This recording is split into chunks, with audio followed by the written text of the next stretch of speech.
Top quality और consistent performance के लिए सिर्फ सिल्वर पंप नाम याद रखना। ಇನ್ನು ಮೈಕ್ರೋ ಫೈನಾನ್ಸ್ ಕಿರುಕುಳಕ್ಕೆ ಬೆದರಿ ಜನ ಸಾವಿನ ಮನೆ ಸೇರ್ತಾ ಇದ್ದಾರೆ. ರಾಜ್ಯದಲ್ಲಿ ಫೈನಾನ್ಸ್ ಸಿಬ್ಬಂದಿ ಟಾರ್ಚರ್ ಮುಂದುವರೆದಿದೆ. ಕಿರುಕುಳಕ್ಕೆ ಕಡಿವಾಣ ಹಾಕುವುದಕ್ಕೆ ಸುಗ್ರೀವಾಜ್ಞೆ ಇನ್ನೂ ಜಾರಿಯಾಗಿಲ್ಲ. ಇದೇ ಬಿಜೆಪಿಗೆ ಅಸ್ತ್ರವಾಗಿದ್ದು ಸರ್ಕಾರದ ವಿರುದ್ಧ ಮುಗಿಬಿದ್ದಿದೆ.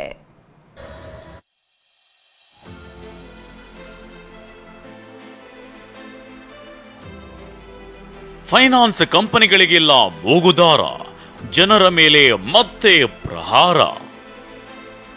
ಸರ್ಕಾರದ ವಿರುದ್ಧ ಮುಗಿಬಿದ್ದ ಬಿಜೆಪಿ, ಸುಗ್ರೀವಾಜ್ಞೆ ವಿಳಂಬಕ್ಕೂ ಕಿಡಿ.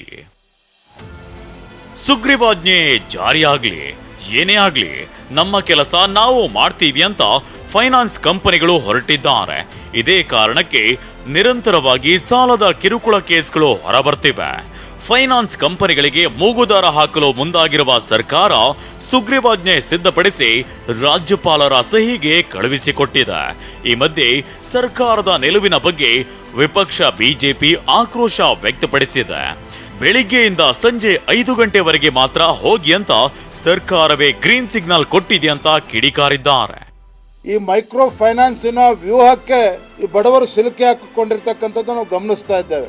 ಹಾಗಾಗಿ ರಾಜ್ಯ ಸರ್ಕಾರ ಬೆಳಗ್ಗೆ 10 ಗಂಟೆಯಿಂದ ಸಂಜೆ 5 ಗಂಟೆ ಒಳಗೆ ಹೋಗಿ ವಸೂಲಾತಿ ಮಾಡಿ ದೌರ್ಜನ್ಯ ಮಾಡಿ ಅಂತ ಹೇಳೋದನ್ನ ಬದಿಗಿಟ್ಟು ಆ ಮುಗ್ಧ ಬಡವರ ರೈತರ ರಕ್ಷಣೆಗೆ ರಾಜ್ಯ ಸರ್ಕಾರ ಧಾವಿಸಬೇಕು ಅಂತ ಹೇಳಿ ನಾನು ಈ ಸಂದರ್ಭದಲ್ಲಿ ಹೇಳೋದಕ್ಕೆ ಇಚ್ಛೆ ಪಡ್ತೇನೆ. ಈ ಊರಲ್ಲೂ 6 ಜನ ಊರು ಬಿಟ್ಟಿದ್ದಾರೆ. 6 ಜನ ದಲಿತರು ಊರು ಬಿಟ್ಟು ಹೋಗಿದ್ದಾರೆ. ಈ ಊರಲ್ಲಿ ಒಂದರಲ್ಲಿ ಇಡೀ ಕರ್ನಾಟಕದಲ್ಲಿ ಎಷ್ಟು ಜನ? 1 ಲಕ್ಷ ಜನ ಓಡೋಗಿರ್ಬೋದು. ಸುಗ್ರೀವಾಜ್ಞೆ ತರುವ ಹೊತ್ತಿಗೆ ಇನ್ನೆಷ್ಟು ಸಾವಾಗಬೇಕು? ನ್ಯಾಯಾಂಗ ತನಿಖೆ ಆಗಬೇಕೆಂದು ವಿಪಕ್ಷ ನಾಯಕ ಆಗ್ರಹ. ಸುಗ್ರೀವಾಜ್ಞೆ ಇನ್ನೂ ಜಾರಿಯಾಗದೇ ಇರುವುದಕ್ಕೆ ವಿಪಕ್ಷ ನಾಯಕ ಆರ್ ಅಶೋಕ್ ಗರಂ ಆಗಿದ್ದಾರೆ. ಸುಗ್ರೀವಾಜ್ಞೆ ಜಾರಿಗೆ ತರುವುದಾಗಿ ಜನವರಿಯಿಂದಲೂ ಹೇಳ್ತಿದೆ, ಆದ್ರೆ ಇದುವರೆಗೂ ಜಾರಿಯಾಗಿಲ್ಲ. ಇನ್ನೆಷ್ಟು ಸಾವಾಗಬೇಕು ಅಂತ ವಿಪಕ್ಷ ನಾಯಕ ಆರ್ ಅಶೋಕ್ ಪ್ರಶ್ನಿಸಿದ್ದಾರೆ.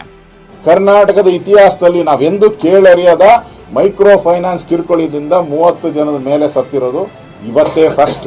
ಇದಕ್ಕೆ ಯಾರು ಈ ಸಾವಿಗೆ ಯಾರು? ನೀವೆಲ್ಲ ಕಾರಣ. ಮಂತ್ರಿಗಳು ದಿನನಿತ್ಯ ಕೂತ್ಕೊಂಡು ವಿಧಾನಸೌಧದಲ್ಲಿ ಸುಗ್ರೀವಾಜ್ಞೆ ತರ್ತೀರಿ ಅಂತ ನೀವು ಮನೆ ಕಾಂಗ್ರೆಸ್ ಸರ್ಕಾರ ನೀವು ಸುಗ್ರೀವಾಜ್ಞೆ ತರೋ ಅಷ್ಟೊತ್ತಿಗೆ ಇನ್ನೆಷ್ಟು ಜನದ ಸಾವಾಗ್ತೈತಿ? ಪ್ರತಿದಿನ ಮಿನಿಮಮ್ 5-6 ಆಗ್ತಾನೆ ಇದೆ. ಒಂದು ದಿನ ಮಿಸ್ ಆದರೆ 5-6 ಜನ ಸಾಯ್ತಾ ಇದ್ದಾರೆ. ನಾನು ಅದಕ್ಕೆ ತಹಸೀಲ್ದಾರ್ ಅವ್ರಿಗೆ, ನಮ್ಮ ಇನ್ಸ್ಪೆಕ್ಟರ್ಗೆ, ನಮಗೇನು ಅವ್ರ ಮೇಲೆ ಕೋಪ ಇಲ್ಲ. ನಾನು ಹೇಳಿದ್ದೀನಿ ಸೋಮವಾರ ಇಲ್ಲಿ ಮೀಟಿಂಗ್ ಮಾಡಬೇಕು ಅಂತ ಹೇಳಿದ್ದೆ. ಆ ತಾಯಿ ಹೇಳಿದ್ಲು, ಮಗುಗೆ ನಾನು ಹಾಲು ಉಣಿಸ್ತಾ ಇದ್ದೆ, ನಾನು ತಟ್ಟೆಯಲ್ಲಿ ಊಟ ಹಾಕ್ಕೊಂಡಿದ್ದೆ, ಹಾಲು ಉಣ್ಸಕ್ಕೂ ಬಿಡಲಿಲ್ಲ, ತಟ್ಟೆಯಲ್ಲಿ ಊಟ ಮಾಡೋಕ್ಕೂ ಬಿಡಲಿಲ್ಲ, ದರ ಅಂತ ಪೊಲೀಸರು ಹೇಳ್ಕೊಂಡು ಹೋದ್ರು. ಈ ಬಗ್ಗೆ ಪ್ರತಿಕ್ರಿಯಿಸಿರೋ ಡಿಸಿಎಂ ಡಿಕೆ ಶಿವಕುಮಾರ್, ರಾಜ್ಯಪಾಲರು ಸುಗ್ರೀವಾಜ್ಞೆ ಅಂಕಿತ ಹಾಕ್ತಿದ್ದಂತೆ ಜಾರಿಯಾಗುತ್ತೆ ಅಂತ ಹೇಳಿದ್ದಾರೆ. ಆಯ್ತು, ಗವರ್ನರ್ಗೆ ಕಳಿಸ್ತಾ ಇದ್ದಾರೆ. ಚೀಫ್ ಮಿನಿಸ್ಟರ್ ಎಲ್ಲ ರೆಡಿ ಮಾಡಿದ್ದಾರೆ, ಚರ್ಚೆ ಮಾಡಿದ್ದಾರೆ, ಗವರ್ನರ್ಗೆ ಕಳಿಸ್ತಾ ಇದ್ದಾರೆ. ಗವರ್ನರ್ ಕಳಿಸಿದ ತಕ್ಷಣ ಇನ್ನು ರಾಜಕೀಯ ನಾಯಕರ ಜಟಾಪಟಿ ಮಧ್ಯೆ ಸಾಲದ ಟಾರ್ಚರ್ ಕೂಡ ಮುಂದುವರೆದಿದೆ. ಚಿಕ್ಕಮಗಳೂರಿನಲ್ಲಿ ಬೆಳಿಗ್ಗೆ 7 ಗಂಟೆಗೆ ಮನೆ ಬಳಿ ಬಂದು ಫೈನಾನ್ಸ್ ಕಂಪನಿ ಸಿಬ್ಬಂದಿ ಮನೆ ಮುಂದಿನ ಕಟ್ಟೆ ಮೇಲೆ ಠಿಕಾಣಿ ಹೂಡಿದ್ದ ಆತನನ್ನ ಮಹಿಳೆಯರು ತರಾಟೆಗೆ ತೆಗೆದುಕೊಂಡಿದ್ದಾರೆ. ಹಿಂಗ್ ಮನೆ ಹತ್ರ ಬಂದು ಕುತ್ಕೊಂಡಂಗಿದ ಸರ್, ನೀವು ಯಾಕೆ ಇಷ್ಟೊತ್ತಾದ್ರೆ ಯಾಕೆ ಕುತ್ಕೊಂಡಿದ್ದೀರಾ? ಅವ್ರು ಬೆಳಗ್ಗೆ ಹೇಳ್ಕಳ್ಸಿಲ್ಲ, ಟೈಮ್ ಕೊಡ್ರಿ, ನಾವು ಕಟ್ಟಲ್ಲ ಅಂತ ಹೇಳ್ತಾ ಇಲ್ಲ, ಕಟ್ತೀವಿ, ಟೈಮ್ ಕೊಡಿ ಅಂತ ಅವ್ರು ಹೇಳ್ತಾ ಇಲ್ವಾ?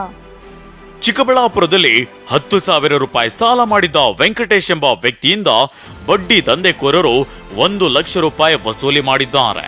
ಹೀಗಾಗಿ ನಮಗೆ ರಕ್ಷಣೆ ಕೊಡಿ ಅಂತ ಜನ ಎಸ್ಪಿ ಮೊರೆ ಹೋಗಿದ್ದಾರೆ.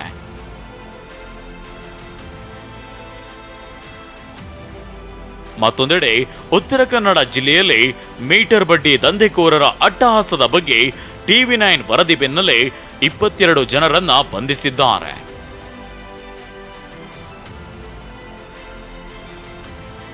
ಕಠಿಣ ಕಾನೂನಿನ ಸುಗ್ರೀವಾಜ್ಞೆ ರೆಡಿ ಮಾಡಿರೋ ಸರ್ಕಾರ ರಾಜ್ಯಪಾಲರ ಅಂಕಿತಕ್ಕಾಗಿ ಕಾಯುತ್ತಿದೆ. ಆದ್ರೆ ರಾಜ್ಯದಲ್ಲಿ ಕಿರುಕುಳ ಮಾತ್ರ ನಿಲ್ಲುತ್ತಿಲ್ಲ. Bureau report TV9.